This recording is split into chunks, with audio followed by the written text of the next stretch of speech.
Okay, guys, alternate ending. Take 43.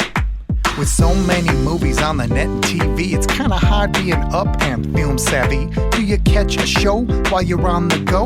And how do you know what to keep or what to throw? How do you know what to keep or what to throw? Tune in, tune in, tune in to alternate ending. Tune in, tune in, tune in to alternate ending. Now,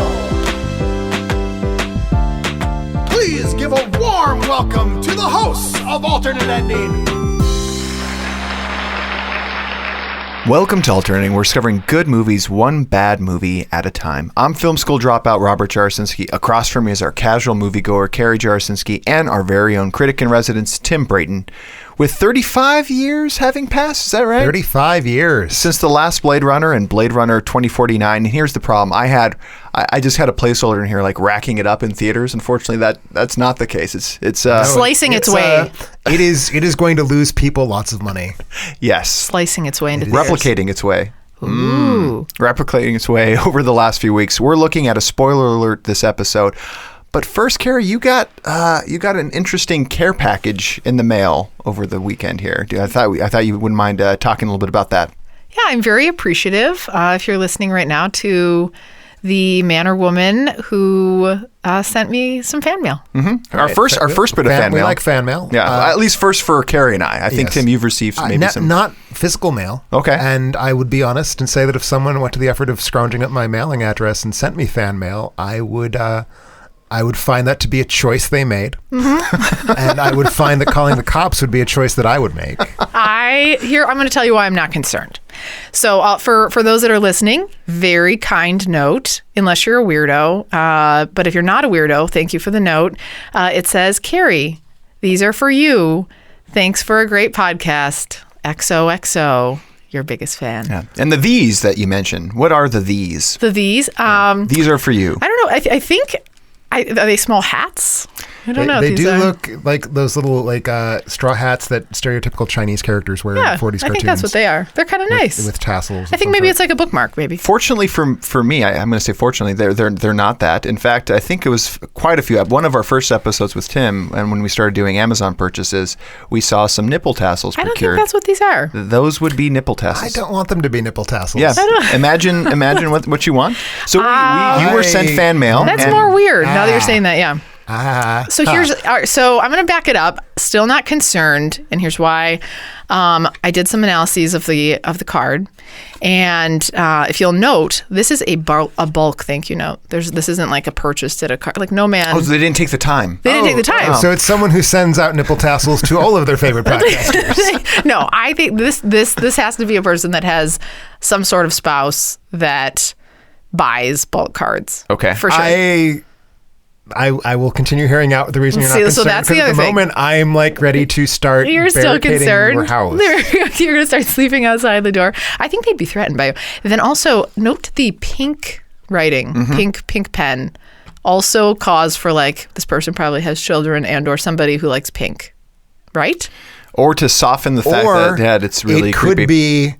Well, no, that is pink. I was going to say, if it's red, pink. It could be, but it's not blood. It's not blood, pink. No. It's definitely not blood.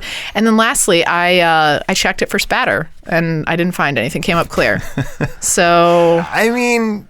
I feel good about it. I'm glad. And I feel like I'm going to use these as bookmarks. I don't know how I feel about the culture of people sending nipple tassels to their favorite podcasters. Well, yeah, and part of it, there's half of me that's really creeped out. Yeah, sure. And the other part is really angry because... it wasn't sent to me. That's what I'm really bothered by. Oh, you're a little jealous. I'm bothered that I didn't get some nipple tassels. I'm pleased that neither one of you have the level of let's call the cops and buy a gun that I have upon learning that this thing has been sent to us. Maybe I'm just a paranoid freak. I think you are, but if I don't call you later, we You'll know can. why. Well, we won't know why, but we'll know possibly what may or may not have happened. Appreciate it. And the good news is we just soiled our last set of nipple tassels, so these couldn't have arrived at a better time. How do you soil a nipple tassel? Well, I think that's fairly obvious. I don't know. I've never owned any of these before. Well, let's talk some movies. We've been. I think all of us have been doing a lot of theater. Get ready to code switch away from talking about the stalker who sent Carrie nipple tassels. First, you have to explain how you soil them. I don't even know what you're talking about. I'll show you later. Okay. I don't know. I just want to throw out one thing, and then we can go back to talking about movies. Is that we do think we know who sent this, so like no fears. This is not actually someone who is stalking us, but just as a PSA, you can love your favorite internet persona very much, but you should not send them sexualized gifts because it's creepy as shit. It creeps Tim out a whole lot. I've received death threats is the only thing. Like I have actually received death threats in my life. Have you? For the movie review, I did. What reviewed review? Star Trek 2009, I was the 4th rotten review on Rotten Tomatoes, and I got death threats. Via what channel? Via comments on Rotten Tomatoes back when they still allowed comments on Rotten Tomatoes, and also on my site. So I haven't gotten any of those yet. If we do, I may change my tune. I'm just throwing it out there like, we think we know who sent this, but don't assume that this is a free. Like, don't send us things. We do have email boxes, though. We have email. Send us pictures of nipple tassels. Pictures of nipple tassels. That we will thank you very much for. We do love email. So yeah. So thanks. Well, we did see some movies in theaters, and there was some trailers that we saw. I think almost in all the movies that we saw was for the latest The Last Jedi. And now, Tim, I know you want to talk about this. I have not seen that trailer in a theater yet. Oh, okay. I saw it. I showed it to my students because it premiered about a minute after the class ended that I teach on Mondays. And I was like, hey, who wants to watch the Star Wars? We all do media studies here, so we watched the Star Wars trailer. And what'd you think? I liked it. Did you get number one anticipated excited? As you know, that's my number one movie. No, but I got a lot more than the teaser, which made me kind of actually not looking forward to it at all. Mm-hmm. So I would say at this point, I would at least put it on par with Thor. Well, Thor, where'd you have Thor? Thor was my 4. 4? Yeah. All right, Carrie, did the new trailer do anything for you, The Last Jedi I don't trailer? even remember it. So I guess not. It has stars and wars. In it. Does it? It's the one that had the girl on the rock. Yes. But that's all I can really recall from the trailer. So is the trailer not that good? The girl on the rock held a shining blue laser sword. Mm-hmm. Do you not remember that? Missed that, no. What about the part where the spaceship was in space flying? I think I maybe dozed out a little bit. I think I was looking at my phone maybe a little bit under my... What about the part where Frances McDormand yells at the Sam Rockwell character? What if I said yes? Would you stop asking me these questions? I would say that is my actual number one. So. Well, we saw a lot of these movies as part of our theater watching.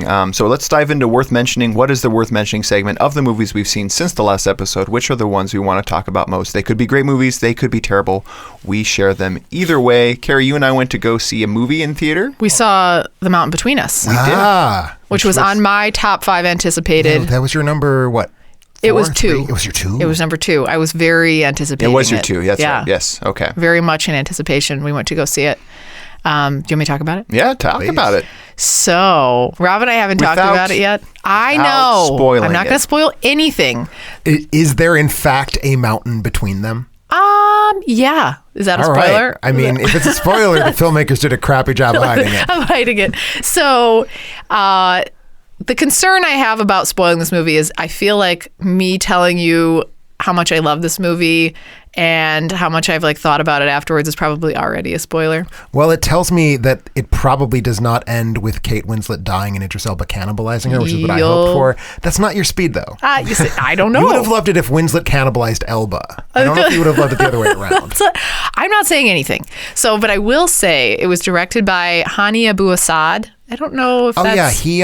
Israeli filmmaker. Palestinian. Oh, Palestinian. If you call him Israeli, you have committed It says born in Israel or something. Well, there's a political element. He directed the first ever Palestinian nominee for the Best Foreign Film Oscar, Paradise Now.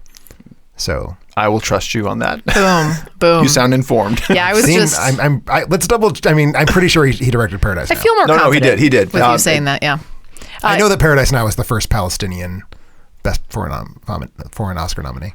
So, and Tim talked about too, but Idris Elba, Kate Winslet, Beau are in it Bridges too. makes an appearance. Also, Beau Bridges, Dermot Mulroney. Do you know who that is too? Another guy. That is Dylan McDermott, right? Yeah. Excellent. See, you just did that thing it's that not I do to you. McDermott. It's Dermot Mulroney. It's Carrie's maybe. I'm trying to remember how you say his first name. Is it Dermot? He's the guy from. Oh wait. There's Dermot Mulroney. I'll tell you. And Yes, Dylan McDermott. the first. And they're different people. The first. But they're He very is easy to from My confuse. Best Friend's Wedding. The man with the lip. That is Rupert Everett, isn't it? No. Rupert Everett is in, but it is Dermot. If you guys will trust. But he is me. from Best Friend's Wedding, right? He is from Best Friend's Wedding. And he's he the is best guy. friend. He No, is that's the- Julia Roberts. The man friend. I can see that this is probably annoying to do this podcast with me right now because I actually feel confident in what I'm saying. So he's in it too, a much older Dermot, and it's written by J. Mills Goodlow, and this one had been captivating me in all the previews that we had seen in the theater. A tragic plane crash happens. Two strangers, played by Kate Winslet and Idris Elba, must forge a connection to survive the elements in a remote snow-covered mountain. May I just ask for a quick Yeah. point of clarification? What is a non-tragic plane crash? Like one that involves... It's the kind where like really terrible people were on it, Okay. and you're like, yeah. All right. Fair enough. Okay. So these people were not terrible, and they were nice. And so they go down, and it becomes a survivalist story of the two trying to find their way off the mountain and trying to find help. I don't recommend probably spending your theater money on this, but I loved it. And I don't recommend this to anybody who probably likes Tim's Okay. movies. I was gonna be surprised if he said doesn't like your choices because Anybody I who would likes not recommend this movie to anyone. Here's what it has going for it. It's not doing well. I mean, it's 21 million worldwide at the box office, which after a couple it's not weeks, a high budget film. Not 35 million made for 35, Yeah, and they it's high spent budget it all on the actual. It's really very pretty. pretty to look at, and it's. I don't think you'll be I bet the disappointed location there. shoot didn't cost too much. And then for me, Kate Winslet and Idris really make like everything is loved riding it. on their chemistry and their ability to act, and Loved whether it. you like them or not as people and you want to follow them on this survival journey. I actually liked it. I liked You it. did? Yeah, and Oh, liked I was it. so I liked it a lot surprised. more than the story. Like it's not. It has it's some not an holes in the original story, but you have to suspend your disbelief and just look at it as the relationship between the two characters. Yeah, And they could be doing anything. Kate Winslet and Idris could be doing anything on gosh. screen for what is it? Almost 2 hours. And I actually read some I'd be criticism all right. about their connection and that people thought that they actually didn't have a connection. And I thought completely the opposite. I was like, yeah, like I was really into the relationship that comes from their friendship. Yeah. So All right. I highly recommend it to the 20%. Like, of the people that are Tim fans, if you have a significant other that has opposing like movie views, just take it I think for it's like a good great date. date. Great date movie. Yeah. I'll be checking it out soon-ish. I'm not I sure know. exactly when, but Just like I enjoy will- yourself. I will just, not say that I'm looking forward just to it. lay but I back and be understand. like, oh, that's I'm more excited to see it than you are excited to see The Killing of a Sacred Deer, and This I is feel good about that. certain. This is very certain. So yeah, so that's what I saw this week. I'm good, Tim. You're up, bud. So I had a sort of a soft week. It's been just a hell week for me professionally for the site reasons. But I did see the one and only Madison showing of a very cool indie drama. It's called Columbus. It opened this year at Sundance. It is the feature directorial debut of a video essayist named Kogo Nada, who is a Korean-born American who, and I mentioned this because it was brought to Madison courtesy of the Asian American Studies department at the school. So the film is a pretty simple character drama about this man played by John Cho, who is an American citizen of Korean descent living in Korea, making translations of Korean literature into English or English literature into Korean. The film's actually a little vague on that, but who comes to Columbus, Indiana, where his father, a noted architecture scholar, is dying. And so he has to go and hang around and find out what's going on. And he kind of hates his dad. So that's like a whole thing. Meanwhile, he crosses paths with this 19-year-old a 19-year-old girl who has no idea what she's going to do with her life. She graduated high school, decided not to go to college, and all she knows is that she loves architecture. So like, there we go. There's the connection between them. And it turns out that Columbus, Indiana has a weirdly robust collection of modernist architecture, like some very historically significant buildings. So what the movie is much less about the storyline, which is basically lost in translation, only with like dying parents. It's very much about like, here is this amazing collection of images of the beautiful buildings all around Columbus, Indiana, that these characters wander around and tell us why the buildings are cool. Boring as hell, I'll be honest. Yeah, I was falling asleep a little bit as you were. It's 2 hours long. It's actually an hour and 45 minutes long. I don't think the story is enough to keep me gripped. I don't think the characters are really all that great, although the performances are pretty good. It's one of the most beautiful films I've seen this year. Wow. And just like as a collection of stills is unimpeachably good.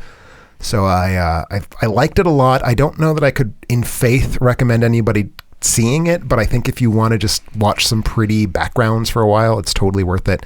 I will not be getting around to reviewing this one on the site, sadly, but this will have to do as my quavering thumbs up, my 3.5-star recommendation. Your thumbs to the side? My thumbs to the side, but more angled up. My thumbs at like a 60 degrees off of side. Kind of at like a 2 o'clock.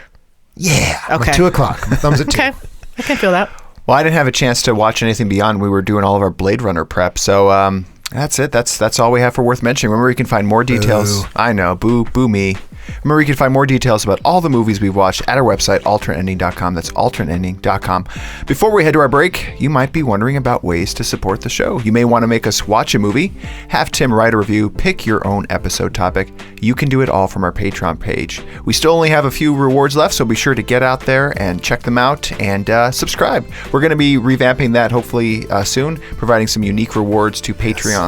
We will show you Rob in the nipple tassels as a gated, just a Patreon only, not a courtesy, more of a punishment. More like you give us our money and we will show you our hatred by making you. Or maybe we don't. Maybe we make people sign up so that we don't. Maybe we change the background of the site to Rob in the tassels, and the only way to change out of it is if you give us $1 a month. Yeah. All right, I like it. Also, I want to thank all of our listeners who support the show and make their Amazon purchases through our site. Doing it is easy. Just go to our website, alternateending.com, click on the Amazon banner, and seamlessly go about your purchases. All proceeds go to making our show better. Since our last episode, here are the things that were purchased. We had a cell phone accessory purchase, an Anker PowerCore 10,000. They went through a lot of versions to get to 10,000. One of the smallest and lightest external batteries. Cool. Have you? I just got one of these with work. It's the plug-in. It's the adapter that goes with the phone. So if you're traveling or something, you're running low on battery. Extends the life. It extends the life. You plug it in, it recharges the phone, and it recharges it lightning fast. That really comes in handy. They just gave that to you? They just gave it to me. Or no, I think I won it. I might have won it in a raffle. Nice. Some music. Carrie, Is it me? I'm assuming Throw it'd it be to you. me. It's Indiana Jones and the Temple of Doom. Have you heard of this song or this album? I mean, I've heard of the album, but I didn't purchase it. Some good taste there. So just want to listen. someone just downloaded the song? Yeah, someone went on Amazon and purchased the soundtrack. It's a good soundtrack. It's It's the whole soundtrack. It's not my for favorite Indiana Jones soundtrack, but it's a good soundtrack. Yeah, good one. Also, a couple of DVDs purchased. The Marx Brothers Silver Screen Collection Oh, nice. on Blu-ray. Very nice. The Bridge on the River Kwai. We were talking about our top 5 war movies not too long ago. Yeah, that didn't make. Did that didn't make it. In retrospect, I feel like that was an error. That is one of my top 5 war movies. Yeah, it was definitely my number 6. or Late something. edition. I fucked up. I think there was a reason. Something I remember you disqualifying it for some reason. Okay, good. We'll just go with that. We'll say I disqualified it because I forgot about On it until purpose. this minute. We also had the girls trip, which I haven't seen it. I've heard good It's things. fun. Yeah. It's like any modern comedy. It has some fairly massive issues, but it's fun. Did you just review that one recently? Like a few months ago. Oh, that's what I thought. I think I remember reading your review. Well, thank you guys for all your purchases. When we get back, our spoiler alert for Blade Runner and Blade Runner 2049. So if you haven't seen either one of those, avert your ears. Keep listening, but actually, no, don't keep listening. Just stop. Just stop right Go now. Turn away. it off. Go away right now. We'll catch you in a bit.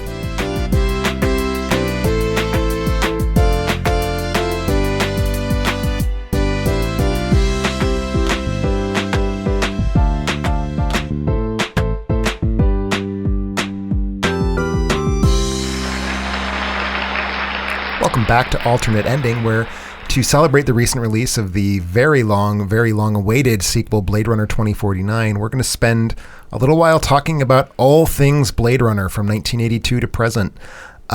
So just to quickly remind you if you haven't seen it, or to recap if you haven't, Blade Runner 1982, directed by Ridley Scott, is a film based on Philip K. Dick's novella, Do Androids Dream of Electronic Sheep? And it's the story of a Blade Runner, or a robot assassin, basically. He's an assassin of robots, not a robot who is an assassin. Played by Harrison Ford. His name is Rick Deckard, who has been tasked with finding 5 rogue replicants who are artificial beings who look and act just like people but are stronger and also have a very shortened lifespan. 4 years. 4 years. And I mean, the plot kind of is and isn't more than that. But I think just Guy hunting rogue killer robots through the rainy, neon-soaked Los Angeles of 2019 basically tells us about the first hour and a half of this 2-hour movie. So I've seen this movie 1,000 times. I have a lot of thoughts about it, but I know, Carrie, that this was your first exposure. So It was. So tell me about Blade Runner. I will tell you. You mean mostly if I liked it or not?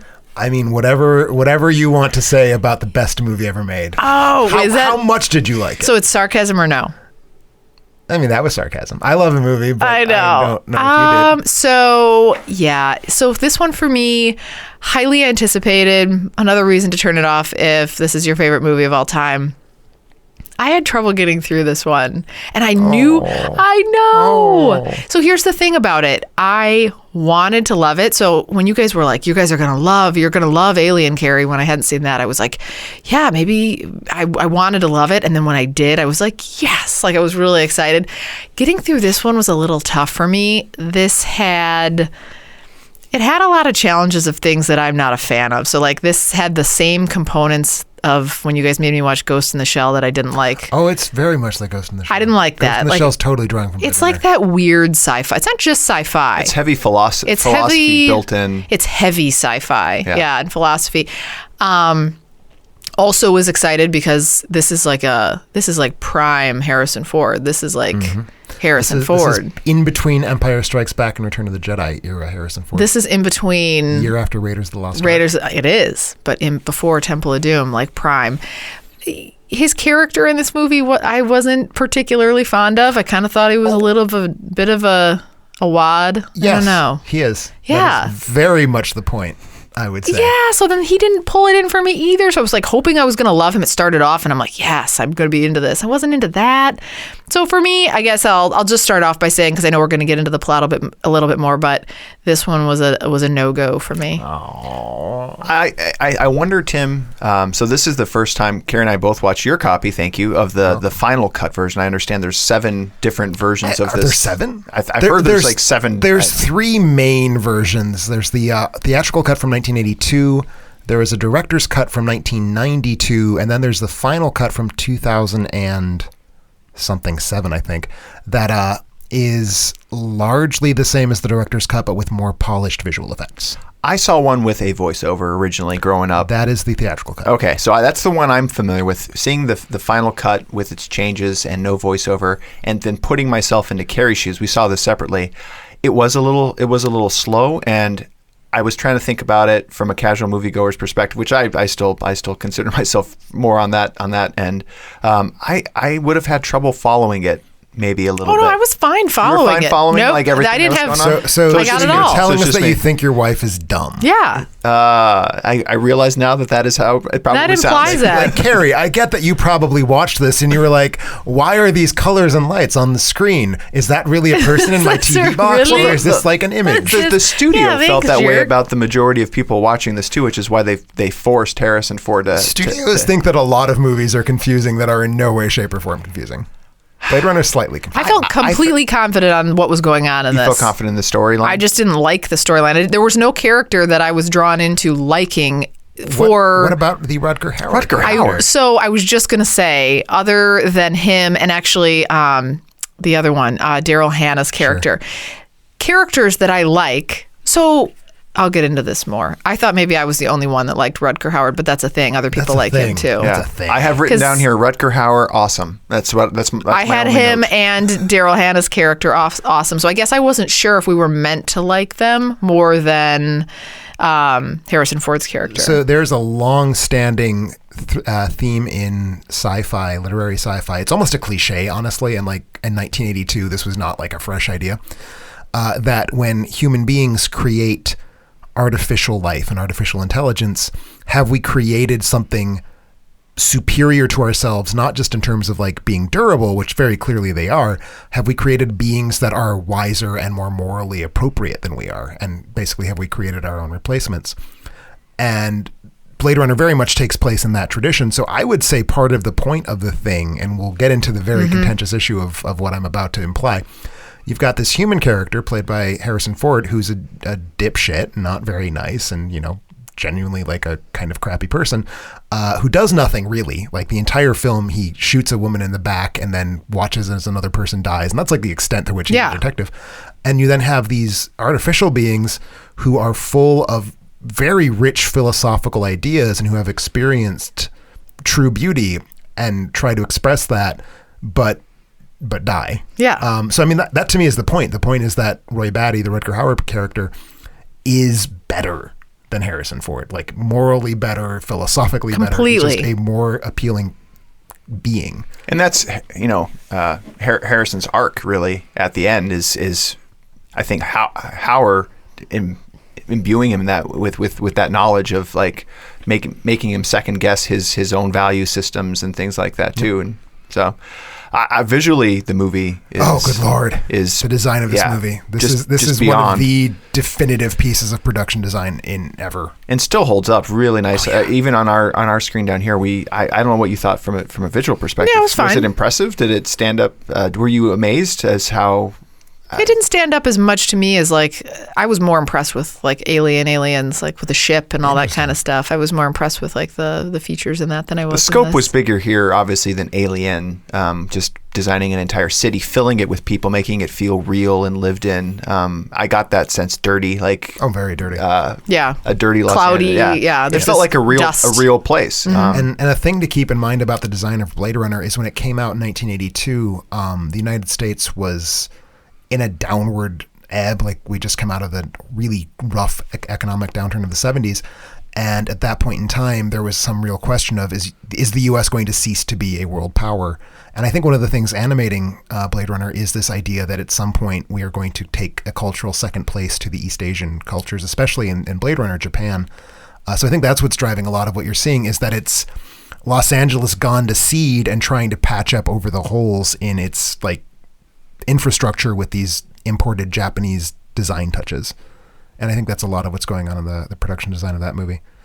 And did the music or the soundtrack do anything for you? The sound design? I don't really that stood out to me so much. The Vangelis score, Vangelis score, beautiful droning electronica. I don't know. Really? Maybe. Okay, it's like tuneless, swooning electronic sleepy wonderfulness. See, I'm not really into like electronic music either. I'm not either, except for a handful of films. Movie? It fits this film so perfectly because it's about electronic things. It's about electronic sheep. So I think maybe if I had gone in with a different perspective. So because I went in with the perspective that they're androids, right? Or what are they? They're replicants, and a rather spirited debate has broken out in the comment section. And by debate, I mean a bunch of people telling me that I was wrong. Whether or not these are robots per se, or whether they are like human clones, or whether they're sort of biological machines. And I think the movie indicates that they are machines made out of biology instead of metal. Blade Runner 2049 out and out says that they're human clones. Yeah. So open question, I think. Which then leads into all these other. So this is another reason I didn't like this movie. So anyway, so then the way that they treat them so poorly. If you are like of a human matter and clone, not that you should even treat a android or a robot poorly, because I think that's still awful from a moral standpoint. But in this, I mean, they're all just used as tools and sexual objects, and they just like kill them whenever they want to and whatever. It's just so awful. These are the questions, yes. right? Yeah. I mean, so when you write with, this just popped in my head, like you write with a pencil, like that's its utility. Do you feel bad like that it doesn't have the free choice to be used? This is why I don't use pencils. I only use pen. At what point does that object become something more than that? You know, like that's the. Yeah, but I don't these know. have so these things have, and just jump in on me because I'm probably wrong on a lot of this. These things have you're like describing the themes of Blade Runner. okay. Like, that's the thing. Oh, good. Like, the movie is asking these questions. These questions. That's and excellent. 2049 is asking those questions even more. Way more directly. In the original, do they have skeletal structures?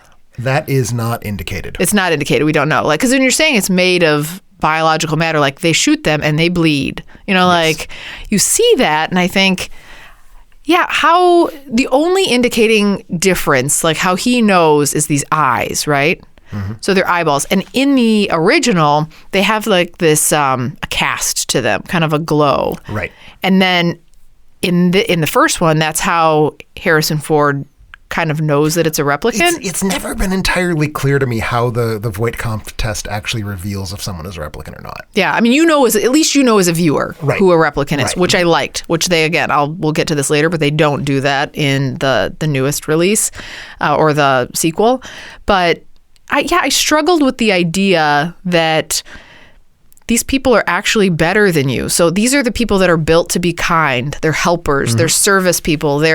He reaches out and extends a hand to somebody who's about to kill him, and their only complaint is, we don't want to die. Right. We want to live longer. Right. You give us a 4-year expiration. I mean, that's like my fish life. Like and this is a person that has feelings and all this stuff. These people cry. These people cry, you know, and that's like there's feelings in there. Beautiful cry. Beautiful. They cry all well. the time. He cries so well, and they're built to be these great people, and yet they destruct them in the worst possible way. Yes. There's like spikes coming out, right, yes. of their bodies.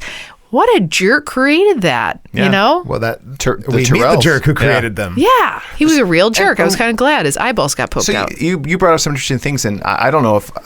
you mentioned that in the sequel it's clones. Like, I guess I wasn't even thinking of it that way. I mean, the opening title card in the sequel flat out calls them like genetically modified humans. Huh. You know, so clones is maybe not the right word. Because doesn't Batty ooze like some white goop or something? I remember I thought it was like some white. I don't think so. Okay, well, that's just my poor memory then. From what? What does he ooze? I don't know. When he was like dying, like I thought like he had white liquid coming out, but I might be I think it's the rain catching the light. Okay. Yeah. I might be wrong on that one. Yeah, I didn't get that in the sequel that they would but now that you're saying it, I can kind of see the that. sequel's narrative depends on them being biologically human. human. I agree they're biological for sure. No, like biologically human. Biologically human. Okay. We'll get to that. Yes. We'll get to that. But I find what's interesting is that you have, I think, Carrie correctly identified everything like every idea driving this movie is what you just said. So it fascinates me that you find it unlikable, despite, I think, having exactly the right reading of what the movie is. So I mean, do you think there's that? Is it because it asks those, or I don't want to say you don't care about these questions, because you seem passionate discussing it now. So what is it like about a movie like this that doesn't make it entertaining for you, or something you want to see? Or Sure. That's what I'm curious about. So there were a couple things. One of which, in this scenario, I do a decision tree of humanity. And so in this scenario, I would have preferred if Deckard would have kicked the bucket. I wish he would have taken one of the spikes that was coming out of his hand and just like taken him out, because he was the he was the bad guy, essentially, in my opinion, in this movie. On top of which, there was this whole other really upsetting piece of it to me, which was the relationship that he has. So Deckard actually develops a relationship with a replicant. Yes. Right? And quick side note, because I have like a clarifying question on that. So the replicants that he is after are a certain model, correct, that they deem that are going to like overtake or be bad. They are a model that has developed enough self-will to like destroy. Maybe we're getting a really shitty deal and we should. Yeah, but back. Rachel's a later model. She's the next generation. Okay, thank you. So he develops a relationship with a later model of this, and that relationship creeped me out. Oh, it should. Yeah. It does. And it's awful. Like he kind of. There's a rape scene. Thanks. I was like, is this really happening it's a rape right scene. now? There's no question about it. He's like telling her what to say. She doesn't want him. She's trying to leave, and then he forces himself upon her and then forces her to say what he wants her to say so that she repeats him, but it's still kind of like, hey man, back it off. Mm-hmm. And he still proceeds, which again, spike to the face. Like, this is where I think Harrison Ford, I can't even believe I'm saying it out loud. I wish Harrison Ford would like gotten it. So would it be fair to say that your objection to the film then is that it presents the idea that goodness loses? Yeah. All right. I think that's a good way. I'm thinking about it now. I know. And so what you're basically saying is that you're a proponent of all the things that I've laid out. That I think the movie presents it as bad. The movie says all of this would make a more just universe, and we don't live in that universe, and that's horrible. I think that's what the movie is saying. Ugh. I feel like he knows it. I dig movies that are about like how the universe is a cold, awful, immoral place. I just want him to sweep all those bad people away. Sure. I guess I'm okay with it just because I feel like Harrison learns, Deckard learns something, like grows a little bit of a conscience. Maybe a little bit. Like a little bit, enough to make me okay, like to sleep okay. I learned something about it too. But yeah, that's how I come to peace. What did you learn about it? Well, just to I mean, think about even if he's second guessing now his choices in life, how many replicants has he put away? Like, I mean, countless. So, he has to live with that. And yeah, I'd like to get into that actually when we talk 2049 a little bit about. We'll wait for that. Anything else about Blade Runner? You said questions. Before I go to my questions, what do you guys? You're in the camp of love it, or you said you kind of like it, or you like it? Yes, I like love it. I like love. Top 100. Tell me, like, what is it that you love so much about it? A huge part of it for me is the production design. I think that it takes place in one of the most perfectly realized worlds of any sci-fi film. I mean, to a large degree, I think the film is about exploring the space in which it takes place, and all of the plot, all of the philosophical questions are almost kind of secondary for me when I'm watching the film, because I think it is so very beautiful, and the effects are like state of the art for 1982. I mean, it's as good as anything in the Star Wars films, which were like the standard bearers for visual effects at the time. So part of it's just that, it's just the sheer like visual pleasure of being in that world, exploring it, sort of trying to piece out what is the backstory? How did we get to this horrible version of 2019 in the 37 years since 1982, based on what we see in the world design? And I think there's a lot of that. I also think that Rutger Hauer is just gives an amazing performance. That final monologue is, I think, one of the best pieces of writing in a sci-fi film. When the pigeon flies away? The dove. Oh, dove, sorry. Doves are a type of pigeon, but doves are a symbolically laden type of pigeon. Without Hauer, like, I actually think this loses a half a star. Without that monologue and that performance, like that monologue is where all of the film's moral argument like is focused, for sure. I agree with Tim on the visual aspects. The film noir piece, I don't know if it's I find this to be like a film noir sci-fi movie. It's kind of how it's set up. Noir, no question. It's that aspect, the film noir aspect, where it's not as strong for me, that's what kind of keeps it from being like a five-star movie for me. But the visuals, the soundtrack, some of the performances all the performances actually are pretty solid. Never been a Sean Young fan. Well, no, Sean Young's not very good. Which one is Sean Young? She's Rachel. Oh, sure. I'd say she's the only weak link, and it is okay. It's not like the movie doesn't require her to be a weak link, but it survives her being a weak link. In a way that, like, if Daryl Hannah was terrible or Rutger Hauer was terrible, the movie would fall apart. Yeah, and everybody else is really solid in this. And while Harrison doesn't give an extraordinary performance, again, I think he's supposed to. The role doesn't permit it. Yeah, so that's why I really like this. I really like this movie. Short of loving it. Yeah, it's right there. So I was waiting since birth for the sequel to come out. Blade Runner 2049. Since birth. Because I was born in 1982. But were you born wondering how Blade Runner was going to resolve? I was wondering how will this play out? Right. What happens to Deckard and in the future? So first words. Those are my first words. Yeah. All right. So this came out just 2 weeks ago, and we wanted to let this breathe a little bit so we could give everybody a chance to talk openly about it. Yeah. 2 hours 44 minutes, 8.5 on IMDb right now. Rotten Tomatoes 89%, but not feeling the love at the box office. Nope. Struggling. No, it's well, for one thing, it's goddamn long. Yes. It is I've talked to multiple people who would have already seen it by now, but they could not find the 3 hours. It's a full 3 hours. It's 2 hours and 44 minutes, but when you factor in trailers, it's Previews, yeah. This one written, like probably had a hand in the screenplay.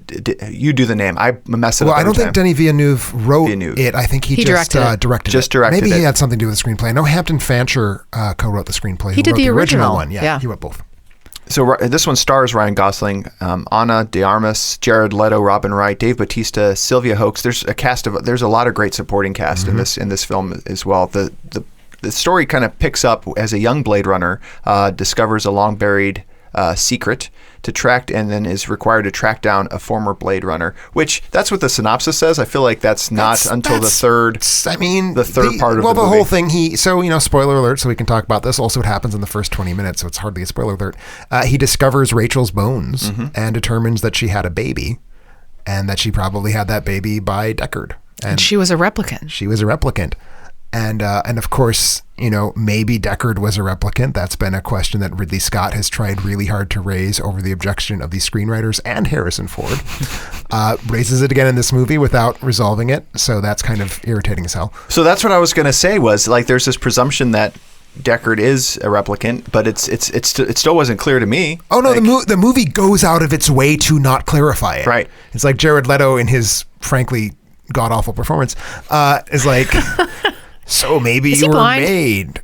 Jared Leto or his character? His character. His character is blind. Okay, Jared I didn't know if there was like should be blinded for clouding. giving that performance in this movie. Oh, you're being harsh. I just like Jared Leto a lot in this movie. I got to be honest. I thought he was really genuinely terrible. I actually thought it was good. Like, which is strange. I know I'm in the minority there, but I'm trying to be honest more now. I didn't mind the over the top. Share your feelings, I didn't mind Rob. the over the top. He seemed like what a Silicon Valley, like in 2049 type of person would be like. I mean, he's got a god complex. I mean, he is ostensibly kind of a creator of totally. life. So I don't know. He's a creator of life. But yeah, I can't picture maybe someone really being like that. I feel like he is so. I should say right up, we had this year, 2017, 2 different films that are follow-ups to important Ridley Scott sci-fi films, the other being Alien Covenant, which I think has a lot of, not echoes of 2049, but they form a dialogue in a way. And I think that Jared Leto is playing the same character that Michael Fassbender played, one of the 2 characters Fassbender played in Covenant, but Fassbender was a lot better at it. Mm-hmm. And it's the only thing that I think Covenant did better than 2049. But I think that they're the same kind of like philosopher king tyrant, but Leto makes it too much about the voice he's using, not the character. The voice was, it focused a lot on the voice. I'll give you that. It sort of was like when Meryl Streep starts a performance by finding the accent and then builds a performance around that. Leto found the accent and then was very pleased with himself and went to set. I think that's harsh. I think he was fine. And this is why it's interesting that you say, or you said earlier that that it could be clones or biological. I think of them as machines because otherwise I wouldn't be as surprised that this could happen. That they'd be barren. Like you would just assume, they're barren. They'll never have children. Presumably they were engineered to be barren, right? And that's why, like, I would assume like an easy way to like fix that. But if they're actual machines, then they wouldn't have a uterus in theory, right? Or Rachel wouldn't have a uterus. Right. But again, they have a whole skeletal. That goes back to the idea that we don't really know how much they overlap with human matter. So she has a skeletal structure. She has blood. She has all these things that you see, like an organ system. So why not a uterus? And that's why I think I mean, at that point, how are they different at all? Then because they're genetically engineered. They're engineered to be docile. They're engineered to be obedient. And I think, that's the thing. The opening credits. I don't know if the rest of the movie follows up on this explicitly. The opening credit card in 2049 says these are engineered humans. Yeah. Well, and that's, there's a movie, Gattaca, which I know, Carrie, you're a fan of, it's funny, a different society because those engineered humans who are engineered better are viewed higher in society, and this one takes the opposite tone. Is just... Well, because they've been engineered to be chattel slaves. Yeah. So there's that. So I think it's probably clear at this point. I thought 2049 was a disappointment. I was not hugely fond of it. I think it's still a good movie, mostly because of how unbelievably beautiful it is. And it's unbelievably beautiful. Shot by Roger Deakins, who, God willing, will finally win his Oscar on try number 14, I think this is going to be. So, of course, he probably won't because he doesn't get Oscars. But some amazing, just stark monochromatic cinematography. There's these beautiful blue scenes in Los Angeles. There's these burnt orange hellhole scenes of Las Vegas, which are just phenomenal. So the movie looks amazing. I found it to be very overlong with considerably less interesting themes than the first one had, and that sort of annoyed me. And frankly, a less interesting plot. Did you already go through the plot summary on this? Well, we talked about how yeah. how a Blade Runner has to hunt another Blade Runner, and basically, Ryan Gosling's character Kay, who we know pretty much right off as a replicant, discovers this evidence that he needs to go find Harrison Ford's character, spends the next 2 hours, or hour and a half really, puttering around trying to find clues, and eventually traces Harrison Ford's character to Las Vegas, where he meets the old Blade Runner, and all the fans are like, "Oh, it's Harrison Ford." It's Harrison Ford. And another point against the movie, I think it would be a lot better if the exact same plot did not find its way to including Harrison Ford as a character. Interesting. Really? Honestly. You thought he wasn't an ad? I thought the character actively took away from the film. I totally disagree. I like the throwback characters. I think there was another one too that was also in the original. Wasn't who's the other guy that they brought back from the original? We briefly see Edward James Olmos. Yes, exactly. And we even more briefly, and this is fair game because it's a spoiler alert. So if you haven't seen the movie, this is definitely the point to pull the ripcord. But we do get to see a very convincing CGI model of Sean Young. Yeah, that was Holy smokes! Yeah, what was that? That's amazing. what I was like. How did they do that? So what it was, it's basically the same thing as they used to bring back Princess Leia in Rogue One and to make Michael Douglas younger in Ant-Man. It's a CGI overlay on a body double. Oh, so believable. The effect is so much beyond anything in Rogue One. Crazy. So good. So good. So good. I am in a different camp from you. I much prefer this movie to the original. I picked that up. Did you? Yes. How did you know? I didn't even say anything. Because of how much you clearly disliked the first one. Oh, but I could have really disliked this one too. But I actually really liked this one. Liked it. Great. Okay. I mean, it helps Rob's stats because this was on his top anticipated. It's okay. I'm going to take those stats down. That's good. Thank you. I appreciate that. I thought this one, I visually, I'll echo what you said. Visually, this is really amazing. Camera work, whatever. Cinematography. Also that. And this didn't have the quirky weirdness of the original. I know, right? And so it was so much better. Was so much worse. And there wasn't the weird sexuality stuff that's in the first one of I don't like it has its own weird sexuality. But it's less weird sexuality. In the first one, Daryl Hannah's dead, and he comes in and pushes her tongue back in with a kiss, but then pushes her tongue that's hanging out back in. It's a weird scene. Ryan Gosling has a hologram wife. Oh, I love that part. Oh, I love that part. It's my favorite thing in that movie. No, it doesn't cease to be weird. No, I love it. I think that's totally normal. And I was like, oh, when we were watching the movie, I was like, future time, 2049, if this exists, and I didn't know Rob would be all over that CGI. Well, sure, because Rob is a robot girl. Owner. Totally. Well, and Ana de Armas, by the way, I think kudos to her. Good job. Really good job. Yeah. She stood out to me in Knock Knock for not the kind of obvious reasons. But she just has a lot of personality that she has on screen. And that's a lot to ask of a fairly unknown actress to be in that wonderful.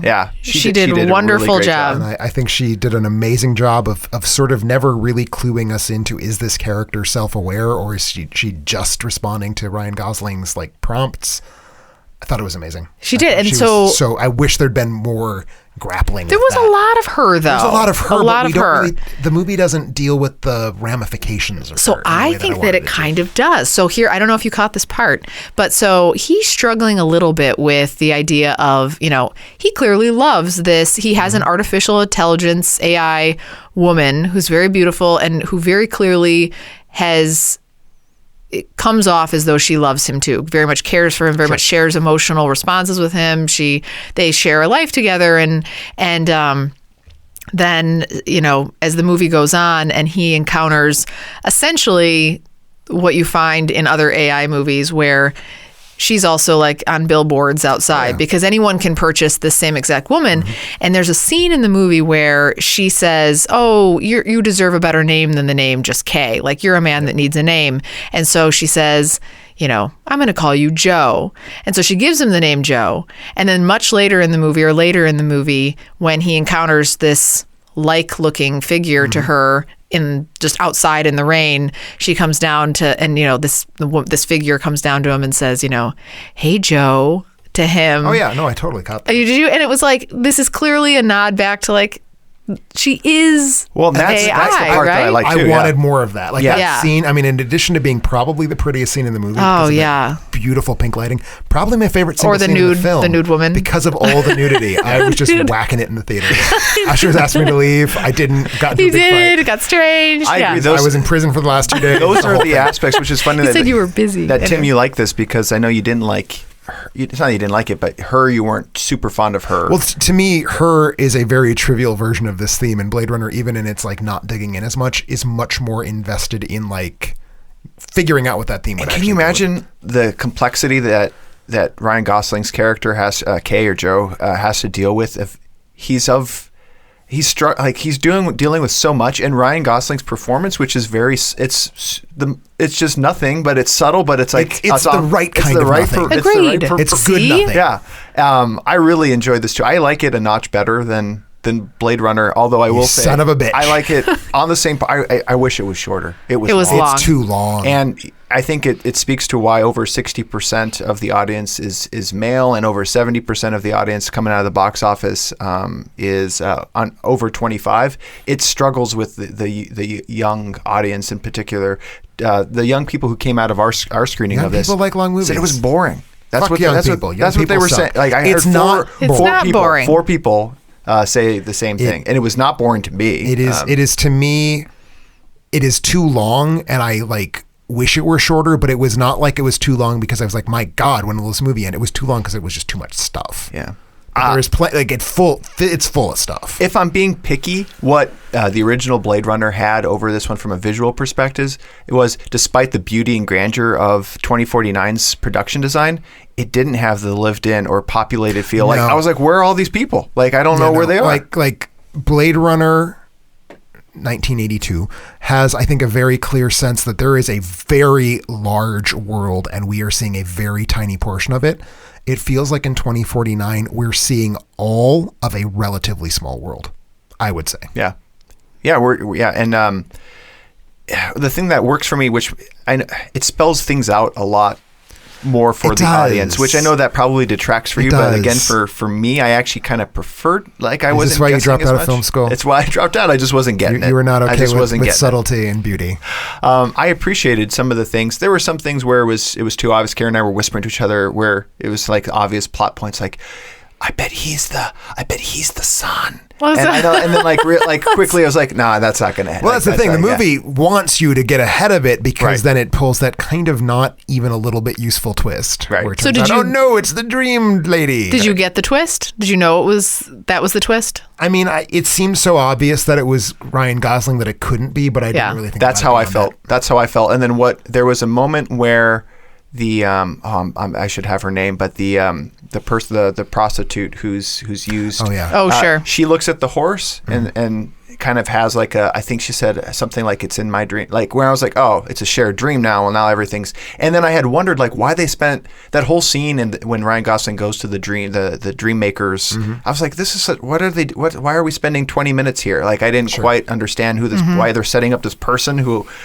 Well, I think he never was thought trying it to would go back understand her, the but- origin of his dream. So he was but they trying to spent say so much time with that character. So can I tell you what I thought it was and it wasn't? I actually thought, so they reveal that when Rachel gives birth that there's two children, that she bears two children and that one has I died. don't think it's that she bears two children. I think it's that. Well, no, I thought she did. Oh, okay. So I thought that was going to be the twist, that the Dreamweaver girl was Ryan Gosling's sister and that she really didn't die. Gotcha. Oh, that would have been, I think, a better twist. A better I kind of thought How that. bad do you feel for Gosling after this whole this odyssey that he goes on of self-discovery, and with the intent thinking like he's making probably what starts off this questioning everything is that he is in fact this important person, but then is left like without that, but still decides to do kind of more of what we're calling the right thing in that end. Like, I'll be honest, I think maybe the reason, and you've now given me the ability to articulate something I haven't been able to articulate. I think part of why I don't love this movie very much is because I don't care. Like, I find Ryan Gosling to be a great vessel for the film, but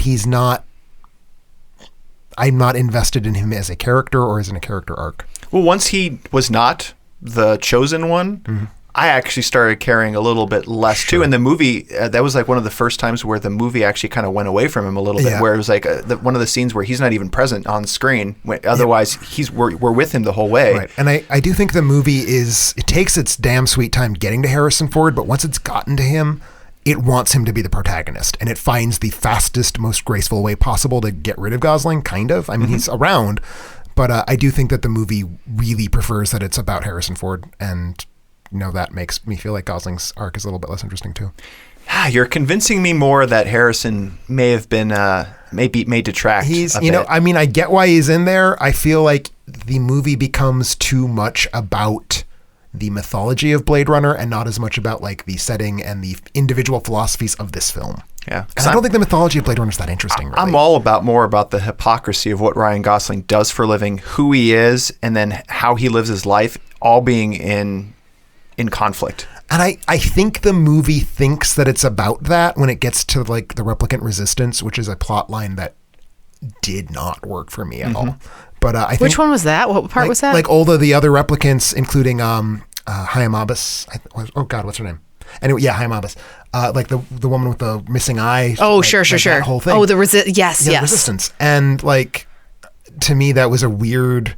That was a little weird thing that was like there more as a sequel hook, but not really as a sequel hook because I can't imagine wanting to spend time with any of those characters. I hope they don't do like a battle scene. The movie's not going to make enough money. No, to absolutely not. But you're right. That's where they were going there. They threw that in there that there's just going to be this battle. And I feel like that was meant to play into Ryan Gosling's character arc, but I also feel like it shows up at exactly the time that the movie loses interest in him. The score, I would say, is right on. I liked it. I know you're not a Hans Zimmer guy. Hans Zimmer, and it's apparently Benjamin Wolfish actually composed by far most of the score. But Vangelis by far composed most of the score because most of it's just repurposed from the first one. Yeah. Or at least large portions which of it. I enjoyed. Which is fine. What about favorite characters in this? Because I had some favorites. The hologram wife. Joy, for sure. No question. Hologram wife. What? Ana de Armas. The girlfriend. Yeah. Oh, yeah. They're not married. Well, whatever. The hologram live-in person. Yes. She can live out now. He got a new tool so she can live out. Because she's dead. Because she died. But so tragic. Super tragic. I was really, really taken. Oh, can I say one other bad thing about the movie? Such a fucking kick the puppy moment for the evil replicant assassin lady was like, what can we do to make her really awful? She'll kill the hologram girlfriend. And like, come on. That's cheap ass screenwriting. Wasn't ideal, but her character, so that's played by Sylvia Hoeks, I think. Her name's... What? I was laughing that Tim's calling it a kick the dog moment, yet one of his favorite movies is The Lobster, where you literally kick the dog. Sorry. They don't kick. Well, they do kick. They kick that. They kill the dog. But that is a different. A, it's not one of my favorite movies. B, it's functioning in a very different way. It's functioning in a different way. But so the really terrible woman in this. Wow. Did you like? What was the character's name? Louvre, I think. Yeah. Just awful. I think it's meant to be pronounced love. But like, what great! She did that was a knockout performance. I thought she and Robin Wright both as contrasting characters. Great. I love Robin Wright. But I was really surprised by Sylvia Hoeks too. Like you hate her. I mean, and I realized how angry I was with her, and then I realized, well, you must be a really good actress because I'm like feeling physical anxiety. And they made her look a lot like Rachel. Oh yeah, totally on purpose. I'm sure. I hated her. Like whenever time her face came on screen, I was like, get out of here. Yeah. Little subtle performance by Dave Bautista. I want to give him some credit. Good. Did you like that whole opening? Saffron Morton? I did, and I have more thoughts about that, and I don't want to get to it until we're done talking about 2049. So remind me. I'm with you on Robin Wright. She didn't do she did just the right amount and did it really well. I really loved watching her. I'm a big fan. Like Ryan Gosling, Ana de Armas. Anna's performance really surprised me the most, I guess, out of it. She was really good. Yeah. I expect Robin Wright to be great at everything. Dave Bautista surprised me. Sylvia, I have never seen her before, so loved watching her on screen as well too. Any favorites for you, Tim? I already said the hologram. Oh, you said that's right. The hologram girlfriend. It's taking it the too hologram sex slave. whatever specific that makes legal me feel relationship Now you she guys has. got me questioning. So wait, so you're gonna break my heart here. So do you? I mean, I agree that I question it now too, but when I watched the movie, but I was so sure of myself that she really did love him, right? That she's unique and special, right? Right? You mean that he's unique and special? That he's unique and special. I don't know. Maybe you should write a letter to Santa Claus this Christmas and ask him what I don't know, Joe. I What do would you totally think? be Yeah. that. You've got me pegged, Kara. I Like, mean, in this future where this exists, I am totally buying one of these. Is that Ryan Gosling is permitting himself to believe it's true. Right. But I think like the scene where they're out in the rain and she's kissing him Oh, I and then know. she's like turns into like she's put on hold is the moment where I was first like, oh, Yes. the movie almost is going there and it's not quite going He gets like a phone call that comes in and it disturbs the signal with his AI girlfriend, and she disappears, and it's like, so your mom's calling. Not really, but something like it's that. his boss, I think. It was a really good scene, but yeah. Oh, did you guys sad. pick up the tense? I was kind of hoping for Ryan Gosling, Robin Wright hookup. No, I always hope for that. But you got I that, hope right? right now they're hooking up. no. No, but you got that's what she wanted. Yeah, but what happens Gosling's if not into What it. happens if I drink that the rest of the bottle? He's then? like, then you're gonna be a drunk hoe, and then he leaves. well, right? it's because he has feelings for his It's the significant lady at other. home. Does he have feelings, or does he wish to have feelings, and so he play acts that he has feelings? I think it's so. Here's another last thing before we move back to what you were going to say is like, are there people create tiers of society? Like, does the replicant think that he's better than the AI? Like people think This is what I want the movie That's to what I like wanted the be movie to do. about. Yeah. I It's agree. just not getting there. Because it did seem like that was that's the thing. It lower wants so class. bad to be about like class issues in AI, and I think that's a really fascinating theme. But it turns into such a lazy like slave revolt plot that's like the easiest way to deal with that. And I don't know. I felt like it was not. I still liked it. thematically robust as it could be. So the one thing I wanted to mention is that previous to the release of Blade Runner 2049, I personally did not watch these until after, but there were 3 short films released, stitching the universe of 2019 and the universe of 2049 together. And these were Blade Runner Blackout 2022, as well as Blade Runner 2036 Nexus Dawn and Blade Runner 2048 Nowhere to Run. The first of these is about a 15-minute long anime film directed by Shinichiro Watanabe, who is best known in the States, at least, for creating Cowboy Bebop, which, have either of you seen Cowboy Bebop? No. Oh, it's so good. It's a sci-fi western with like a super heavy emphasis on music, basically, as you would guess. It's from a the title. short or it's a It's a full series. length? Oh, it's a series. It's okay. I forget how many episodes there are, but yeah, they're 30-minute episodes. There's like 25 of them or something. Really good. So it was exciting for me just to know that Watanabe had a new project coming out. So Blackout is a pretty damn good thing. I liked it significantly better than Blade Runner, actually. Blade 2049, I should say. I think it answers questions that are not best answered that are raised in the movie, specifically about what happened in the quote-unquote blackout that leads to it's basically the dividing point beyond which human knowledge cannot pass. And the movie is a little bit explicit about what's going on there, which was disappointing to me.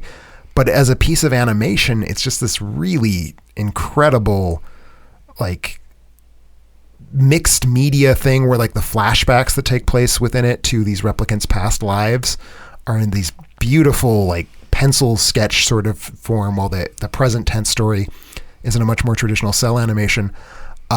Absolutely terrific. It's free on YouTube right now, so everyone should go see it. It's 15 minutes. And 15 minutes. And it totally fleshes out the plot. The other 2 films, 2036 and 2048, both directed by Luke Scott, Ridley Scott's son. So the first of these, Nexus Dawn, is about how Jared Leto like convinced the government to let him start making replicants again, and it's dumb, but it's less dumb than anything that Jared Leto does in the movie. Weirdly, That's so but harsh. like it makes no sense. It just doesn't. Like if you try to fit it into the plot of the movie, it's like, why did this take place 13 years ago? And this doesn't seem to be, anything. And it has a pretty like cliched ending for this kind of sci-fi movie. But the other one, 2048, is all about Dave Bautista making the decision to go into hiding based on like flipping out and causing all sorts of replicant shit because he's trying to protect these two innocent people. And I gotta say, based on that short film, coupled with the scene that Bautista's in the movie, it is a missed opportunity that he didn't have a bigger role. Like, I get plot-wise why he couldn't. He is kind of a great actor. Yeah. Like, legitimately soulful and sad and full of this, like, very lovely humanism. Like, I think if he'd been prominent in 2049, he would have been the Rutger Hauer, like, the one who sort of feels the connection to that richly person. human. I appreciate you bringing it up, and I know it's late in the episode to be mentioning it, but I feel like that was the big gaping hole, I guess. If you didn't feel like this was better or equal or even close to, I feel like they needed a Rutger Hauer type of character to bring it home. Like, it was weird to me because they slavishly recreated stuff from the original movie, at least tonally, if not like plot wise. The one thing that they didn't have in this film was a Tears in the Rain monologue, and like that I don't get. And maybe that's just something that just comes organically where you can't, because my understanding too is a lot of that was Rutger Hauer just... I mean, there was a thing in the script that was that, and Rutger Hauer rewrote it. How much different people say. Rutger Hauer says he didn't actually rewrite it very much. Other people say it was substantial. But there wasn't that kind of very poetic statement of philosophy. And it made me feel like this film had less philosophy, frankly. But so where do we recommend people see it then? What do people do? Biggest screen you can possibly manage. It is such a visually driven movie. If you want to see it in a theater, see it on an IMAX screen. Don't wait to watch this on your TV. Matinee or $5 Tuesdays, not worth $13 is what Tim's saying. I'm saying worth $20. Like, it's a visual experience, so you should totally see it however you can see it. But bring lots of snacks. Lots of snacks. Because it's long. Or eat a meal. Eat a burger before the previews. Either one. Well, then you've made it like a $50 night. That's right. Do you guys know that the most expensive hamburger in the town of Madison is at the AMC Dine-In? How much is it? It's $22 for a hamburger and a milkshake. Weird. Since I assume things that cost more are better, I'm going to go there to try the best burger in Madison. Well, every week we also ask you to share your picks and thoughts for a chance to win a free Amazon movie rental. Quite a few people writing in, just sharing their love of the series. Actually, Laurel Hose, a listener of the show, mentioned about the 3 prequels as well. To check those out as well too. Just it seems like there's just a general consensus of really enjoying Blade Runner. Our lucky winner this week is Andrew Milne. He thought the original, as he may have mentioned before on the site, was his favorite English language film. Good on you. 2049 said decidedly less than perfect, but enjoyed it a hell of a lot more than Tim. It's shorn of the baggage of being Blade Runner sequel. It's a tremendous mighty mechanism of a sci-fi movie. It has the exact same kind of atmosphere and mystique he thought was missing from the humdrum live-action Ghost in the Shell, where every aspect of the production was subpar. Andrew, shoot us an email at contact@alternating.com for details on how to claim your free movie rental. If you want to win a free movie like Andrew, be on the lookout for our spoiler alert or top 5 movie posts on Facebook and Twitter to share your favorite picks. In closing, thanks for listening. Be sure to check us out on social media. Go out to our Facebook page and like it. Check back there for all of our posts. Carrie's probably prepping some nipple tassel pictures here soon. Go out on Twitter. We're tweeting all the time. Let you know whenever we have posts up and available and our thoughts on movies that we see. Go out to alternating.com where you find our movie reviews, podcasts, blogs, and more. And be sure to subscribe to our podcasts on iTunes or Google. Our next episode, with Geostorm hitting theaters, we're going to take a look. This was your perfect opportunity for some sort of Geostorm raining into theaters. I decided to take the higher road. I took the higher road. You disappoint me because it's a campy, shitty movie. This is exactly the moment to bring out the puns. I like to keep you on your toes, Tim. Expect the unexpected. We're going to look at our top 5 disaster movies, so we'll catch you then.